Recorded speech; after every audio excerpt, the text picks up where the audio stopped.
Welcome back, Terrifics, to your live continuing coverage of Toy Fair 2017 here at the Jacob K. Javits Center, live in New York City. I'm Michael Artsis. You are the Terrifics, and you make BeTerrific special at BeTerrific TV, at BeTerrific TV on all social media.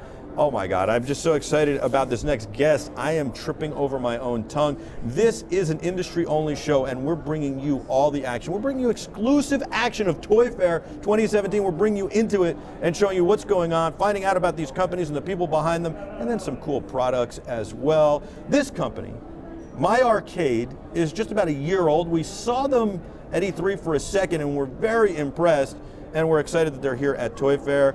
They're making a lot of noise. Crystal Dugan is joining us from My Arcade. How you doing, Crystal? Great, how are you? I can tell how excited you are. So. I am very excited. I'm doing great.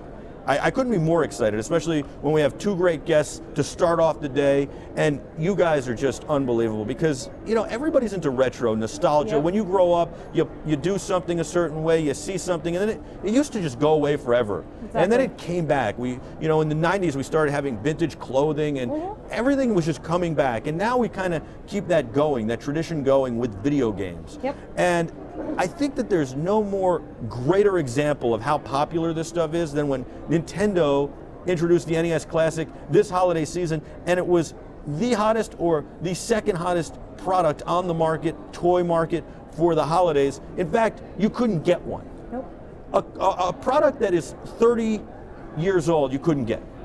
You couldn't get it anywhere. I mean, Adam and I went to 12 stores to find one. And he kept saying, oh, this one's got it. And we get there and they go, we sold out at 3 this morning. We only had 3 of them. Literally, we had a line around the block for 3 people. Yep. Yeah.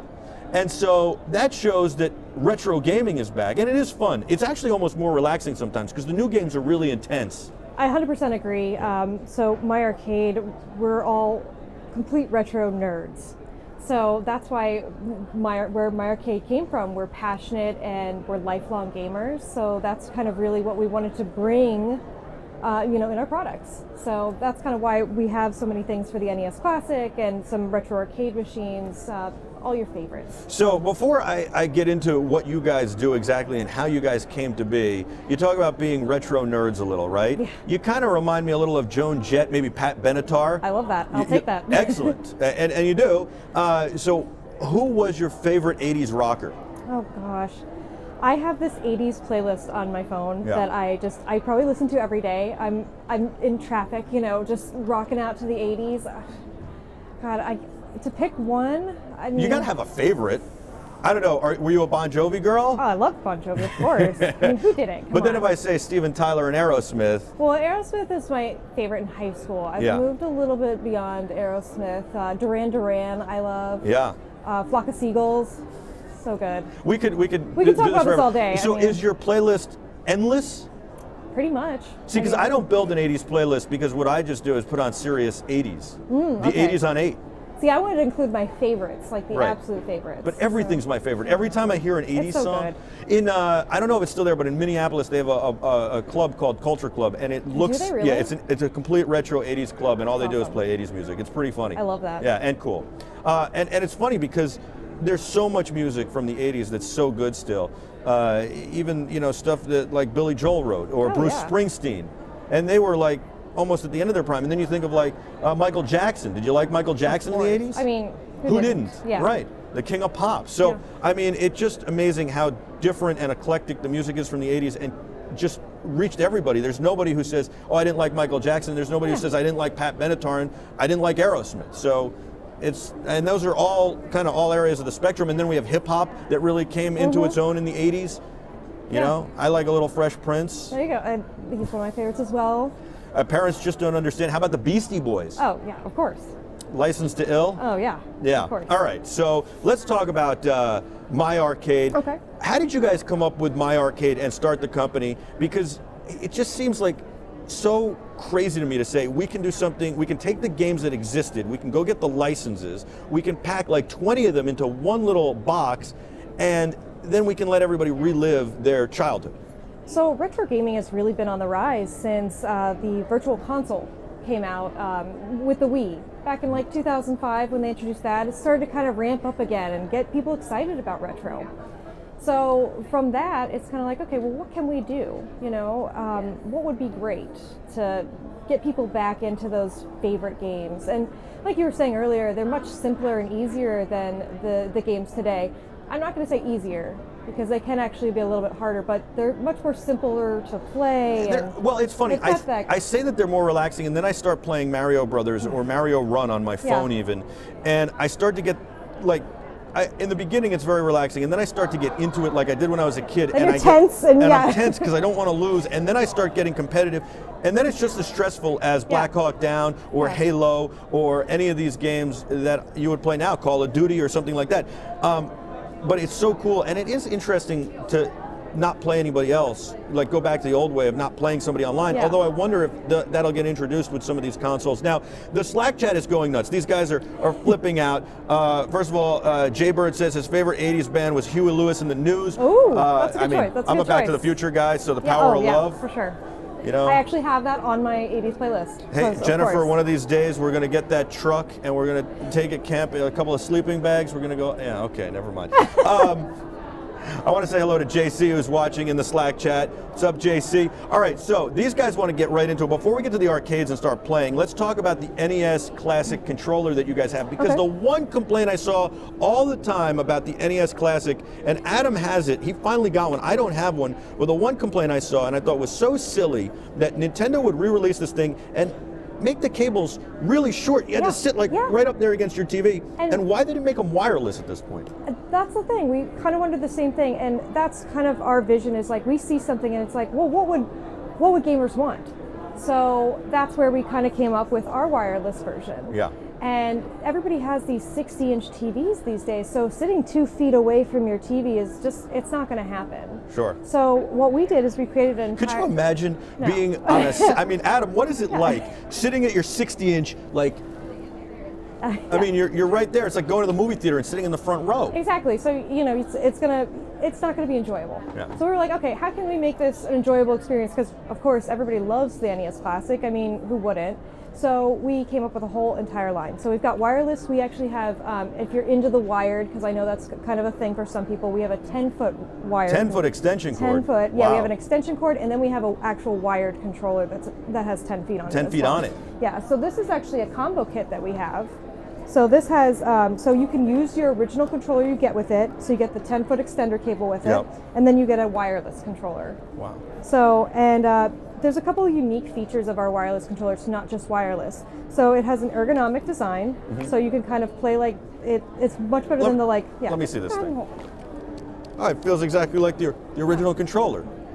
And this is just the simple dongle that comes with it. So you just plug dongle is like the word of the year. Yeah. A super simple easy. dongle. Yeah, super easy to plug it in and attach it and everything.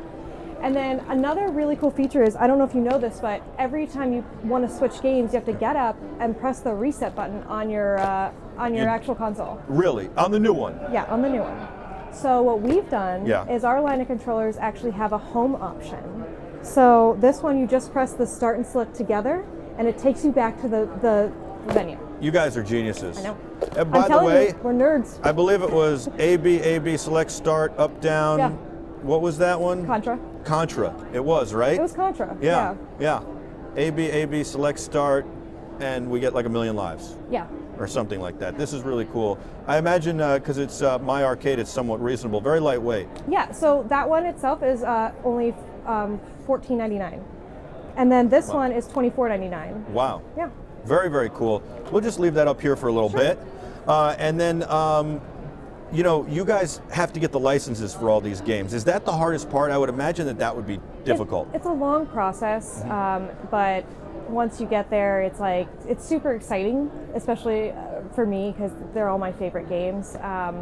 But that's kind of our plan moving forward, is to kind of release these kind of limited edition from different licensors.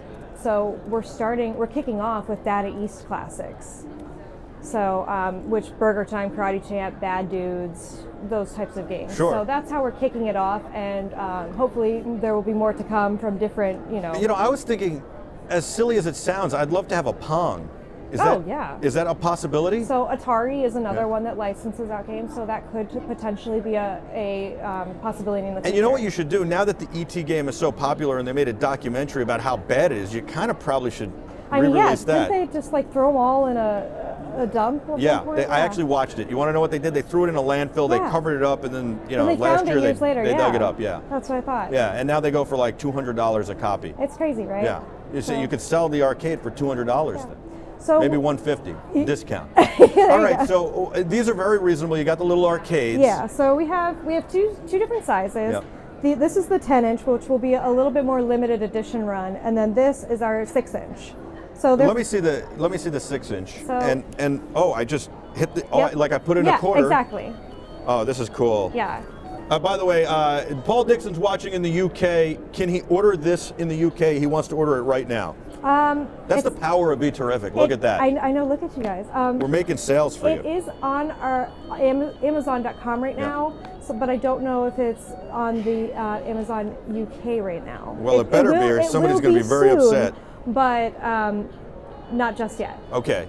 You got to make it happen. I know. You're going to make it happen for Paul Dixon? We will make it happen for Paul. Like next week? I will talk to people and get it done for Don't make me buy it for Paul and have to ship it to the UK for him. Then all the viewers in the UK are going to ask me to do the same thing. So hopefully we'll have them available next week. Soon. I don't know about next week. But soon. I hope, but I will make it happen for Paul. All right. Oh, awesome. And how about games like Street Fighter?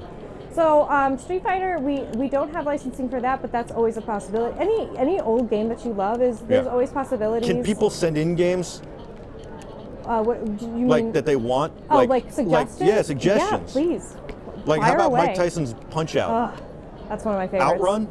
I like Outrun as well. Is it available? Can I get a steering wheel and some Outrun going? Not yet, but maybe Look soon. at this. Yeah, so that's Karate Chip. And how then about Tecmo Bowl? Tecmo Bowl is a good one. Bases Loaded? Maybe.